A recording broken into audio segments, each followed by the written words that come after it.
Our top story this lunchtime, President Moon Jae-in is attending a series of ASEAN-related meetings in Bangkok today, starting with the ASEAN Plus Three summit. Let's go over to our Park Hee-jun, who is on the line for us in Bangkok. So, Hee-jun, what came out of that summit and what is planned throughout the rest of the day? Mark, so at the ASEAN Plus Three summit this morning, President Moon reiterated the need to maintain the free trade system. In his opening remarks, he voiced concerns over how it's being overridden by the global trend of trade protectionism. He called on cooperation from ASEAN members, China and Japan, and that they remember how they achieved economic development by binding together and that they make up 30% of the world's economy. Now, remember the background of his message.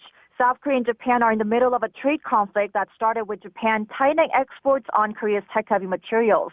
That led to the further worsening of bilateral relations, with Korea taking countermeasures of its own. So it's an indirect jab at Japan, which is among the plus three countries of the meeting with China and South Korea. And President Moon also took the opportunity to garner support for the upcoming Korea-ASEAN Special Summits and the Korea Make Summit in Busan. It's only about 3 weeks away, making this President Moon's last chance to gear up anticipation for what will probably be the biggest international summit he has ever hosted. Later in the day, President Moon will attend a luncheon on sustainable development. He will then take part in the East Asia Summit to brief ASEAN nations and the U.S., Japan, China, and Russia on his efforts to establish peace on the Korean Peninsula.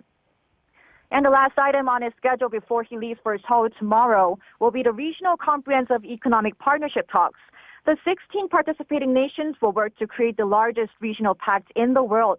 It will help expand free trade values, also accelerating the Moon administration's new Southern policy through expanded trade and investment with Southeast Asia.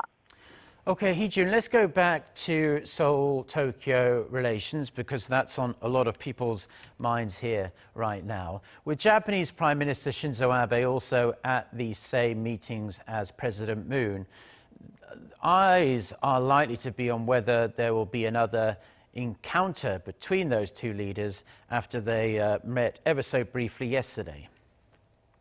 That's right. During the gala dinner yesterday evening, the two leaders exchanged friendly gestures for a brief moment. And that was their first face-to-face in 4 months. And since Seoul-Tokyo relations took a sharp downturn, especially after Japan imposed its export curbs, and the South Korean government decided to terminate its military intel sharing pact with Japan.